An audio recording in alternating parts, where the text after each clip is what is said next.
म्हणून रामदास कदमाला पर्याय नाही या वरच्या मालकाशींचा तळव चाटण्यासाठी, त्यांना खुश करण्यासाठी. म्हणून अशा पद्धतीने उद्धव साहेबांवरती टीका करतोय. खरं तर रामदास कदमाच्या मुलाची चौकशी थांबावी म्हणून ह्या काय शिंदे गटातले नेते असतील, काय भाजपमधले असेल, त्यांना खुश करण्यासाठी त्याला उद्धव साहेबांविषयी बोलल्याशिवाय पर्याय नाही. कारण खायाचं एकाचं आणि गायाचं एकाचं, त्याच्या नसा नसात रक्ताचा नाव रामदास आहे, पण यांची नीती आणि कपटी भावना ही रावणासारखा कपटा माणूस आहे. उद्या विजयी मेळावा आहे सोलापूर मधून शिवसैनिक मनसैनिक हजारो शिवसैनिक मुंबईला जाणार आहेत. आम्ही ते सगळी तयारी केलेली आहे. गाड्या घोड्याची सगळे ताशा वाजवत आम्ही त्या सभेमध्ये सामील होणार आहे. आणि शिवसैनिकाचं डोळे आतुरल्यात.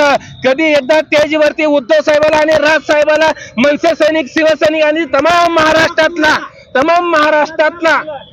महाराष्ट्रातला शिवसैनिक बघण्यासाठी तडपडतोय.